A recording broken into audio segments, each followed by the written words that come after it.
So welcome back to another video in our series Unearthing the Past, where we explore how archaeologists work and how we uncover stories from the ground beneath our feet. I'm Dr. Ravasi, and today we're looking at the ethical dilemmas and debates in archaeology.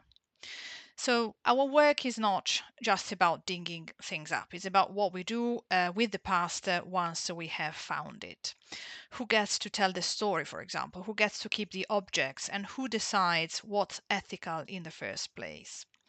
Take the Parthenon marbles that you see in the title of the slide. They've been in the British Museum for over 200 years, while Greece has been asking for their return for just as long. Some people see them as part of a shared global heritage, while others see their removal as a clear legacy of colonial power. That tension between access, ownership, history, and justice is right and sits right at the heart of archaeology today. So, archaeology is not just about uncovering the past, it's about how we interpret, we preserve, and we share it. Today, ethics lies at the heart of archaeological practice, with increasing global awareness of social justice, of cultural identity, and heritage rights. Archaeologists are being asked really hard questions. Who controls the past? Who benefits from it? And who is included or excluded from narratives about the past? This lecture explores major ethical dilemmas in archaeology, from colonial legacies and repatriation to the treatment of human remains to commercial pressures and other issues we're going to look at in more detail during the session. We will look at these some of the aspects, the ethical dilemmas that archaeologists face today. These are not theoretical issues. They affect real people, they affect real communities, and the future of the discipline as well.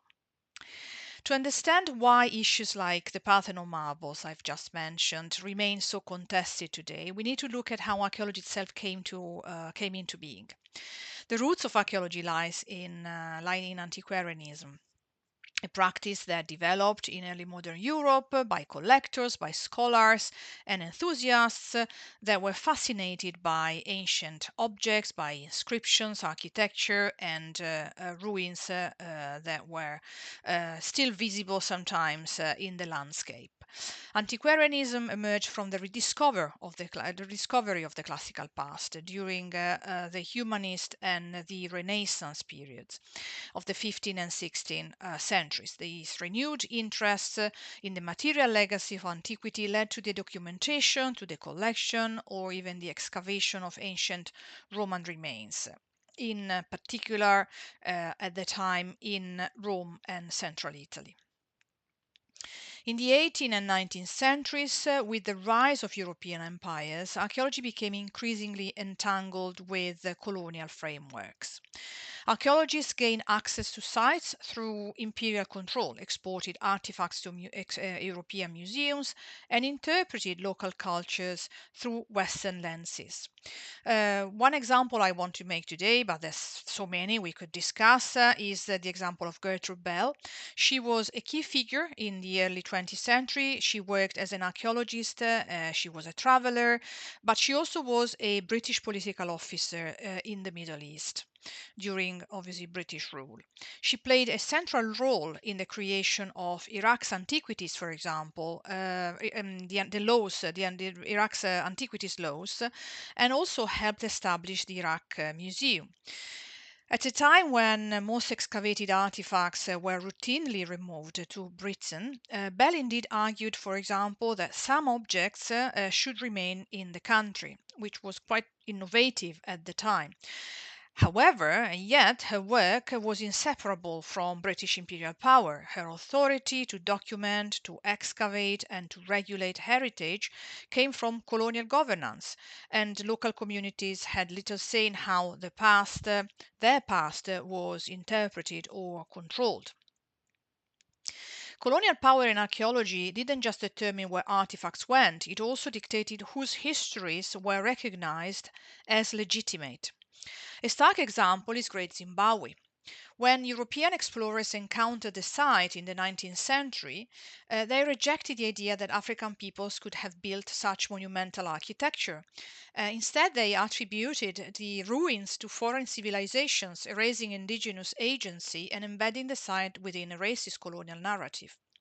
So while archaeology's intellectual roots lied in humanist and Renaissance scholarship, its professionalization occurred within systems of imperial power. Recognizing this dual history allows us to ask, how do we disentangle knowledge from domination, for example? How can archaeology today center voices long excluded from its narratives? And I want to mention another important and one of the most heated ethical debates in archaeology, which is repatriation. And this is linked to the question about who owns the past. Artifacts looted or removed during colonial periods still sit in Western museums. Many were acquired under duress or through outright theft. Consider the Benin bronzes, for example, taken by British soldiers during the 1897 punitive expedition in Nigeria. These spectacular brass plaques and spectacular bronzes, you see an example in the slide, were scattered across European and American collections, and only recently have museums begun returning them, recognizing that their removal was a violent removal, was an illegal removal, and recognizing the enormous cultural significance of the Benin bronzes to the Edo people. Repatriation is about more than objects, it's about repair and recognition, but also about rights. And today, archaeology and museums operate within a very different ethical and legal landscape than the 18th and 19th century colonial powers. International frameworks such as the 1954 Hague Convention and the UNESCO 1970 Convention and all the other agreements that came after these two major international agreements recognize that objects looted during conflicts or colonial occupation require protection, they require restitution, and most of all, they require international cooperation between states to ensure the correct repatriation of these objects. While these laws are imperfect, they are continuously being updated and often they are applied unevenly. They reflect a growing global consensus that the violent removal of cultural heritage is unacceptable and that we are now far better equipped to address past injustices than early generations of archaeologists were. While international laws now exist to support repatriation and protect cultural property, looting, however, and sadly remains one of the most destructive ethical challenges in archaeology. Looting does not just remove objects, it destroys context, as we have seen in the past sessions, how important context and archaeological context is in understanding objects and in give meaning and historical and cultural meaning to objects. Looting destroys the relationships, the locations, and the associations that give artifacts their meanings. So, as we have seen, once an object is taken without documentation, much of its story is lost forever. And the objects I'm showing you here is one of the looted items, one of the many items that were recovered in 2017 when US authorities seized thousands of looted artifacts purchased by the Green family, owners of Hobby Lobby, for their private Bible museum. Many objects originated from conflict zones in Iraq and Syria and were smuggled using falsified paperwork. The case revealed how collectors can sustain illegal antiquities market. And the scandal reinforced a key ethical lesson. Protecting heritage requires rigorous due diligence, it requires transparency in acquisition, it requires strong international cooperation, and it doesn't require just laws on paper, but active responsibilities from institutions, but also from individuals alike. And this is an appeal I want to make here to everyone who is passionate about antiquity to never purchase antiquities online. There's been a surge in the past decade of online sellers who are selling looted antiquities on major social media platforms, on websites. Have been illegally looted from countries that have also faced the hardship of war, like Iraq and Syria.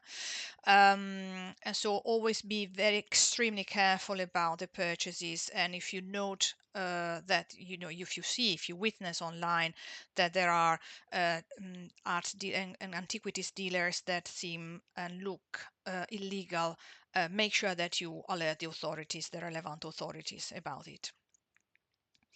Ethical responsibility in archaeology does not end with objects. It becomes even more complex when archaeologists are dealing with human remains. And this is part of what we do is excavate burials, we excavate and we deal with human remains. The excavation and study of human remains, which is essential in archaeology, is an essential process to understand past populations, how they moved, who they were, what their diets were, and so on. It, however, raises some of the most sensitive ethical questions in archaeology. These sensitivities are, however, not universal. Archaeology, like all sciences, is embedded in the cultural context in which it developed. So, in Western Europe, for example, studying and displaying the dead has long been considered acceptable within scientific and educational frameworks. We publish publications showing pictures of the burials we have excavated. We display excavated and human remains in museums. However, when the same approach is applied to other parts, other societies and our culture in other parts of the world, it may clash with very different understandings of the body, of ancestry, of spiritual presence, and so on. So, ethical practice in archaeology means that um, we have to ground our archaeological practice not only in universal standards of respect, that's of course, but also in local cultural values and local cultural beliefs. In some communities, for example, even the act of excavating or exposing human remains is deeply offensive. Or it is believed to be spiritually harmful. In others, handling remains may be permitted under certain protocols, often involving ritual consultation, for example. A key example is the case of the Kennewick Man, or also known as the Ancient One, when this 9,000 years old skeleton was discovered in Washington state in 1996.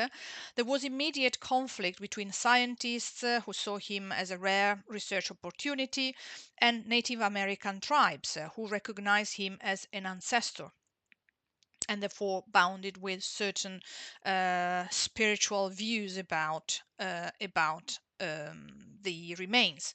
After years of legal debate, DNA evidence eventually supported tribal claims, and the remains were reburied in 2017 in accordance with indigenous customs. This case was pivotal in the US, shaping US policy under the new policies about the treatment and the management of human remains, and in highlighting that respect is context specific and must be informed by dialogue and not by assumption. If cases like Kennewick Man show how and why consultation and respect matter in archaeology, increasingly collaborative archaeology shows what ethical practice can look like in action. So, modern archaeology is increasingly collaborative, especially in Northern Europe. It's no longer acceptable to extract data and leave. Ethical practice involves working with community, not just on them. And I'm making an example not about Europe in this case, but about the Americas, about Oaxaca in Mexico. Archaeologists have worked closely with the Mixe community. Instead of just collecting data, they have co-developed research goals with the community. They have produced bilingual materials and bilingual published outcomes and have also supported cultural revival efforts. The result was not only stronger research, but a more respectful and reciprocal relationship between archaeologists and the scientific community and the people whose heritage the scientific community studies. Ethical intentions don't always translate easily into practice, I'm afraid, especially when archaeology is driven by development deadlines rather than research questions. And this is very, very common in urban contexts where archaeology and urban development sometimes clash. So this is what normally we call rescue archaeology. So when archaeology is archaeological practice and excavation takes place in a context when urban works like the construction of a building or infrastructure mean that we need to excavate deep, and therefore we need to have a team of people who are there to document the archaeology before everything is taken away and for the construction of the buildings for the people who are currently living in the city.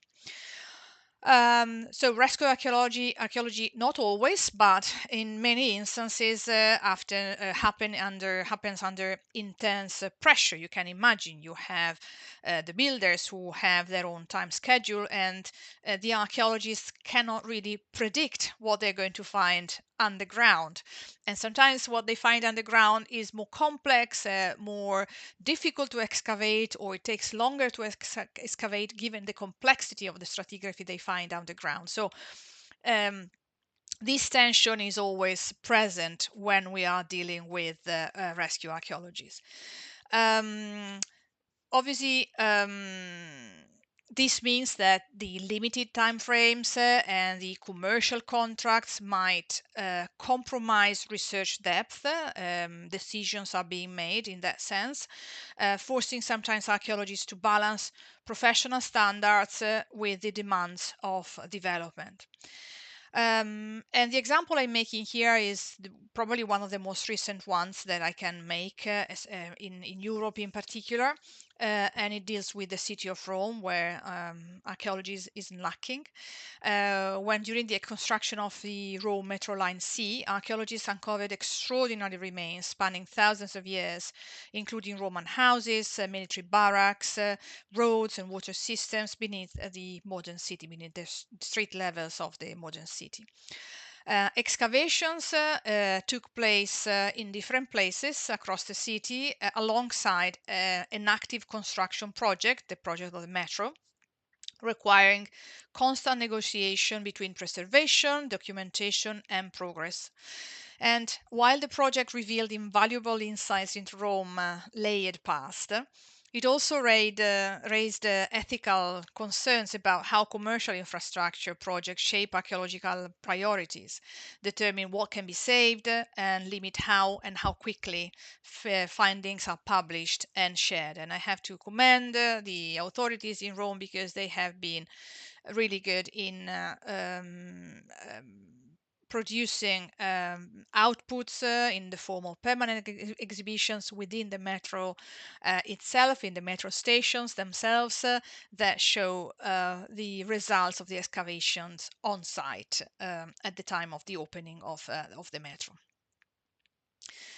Economic forces don't only shape archaeology through construction, they also influence how heritage is packaged, how it is marketed, and how it is ultimately experienced.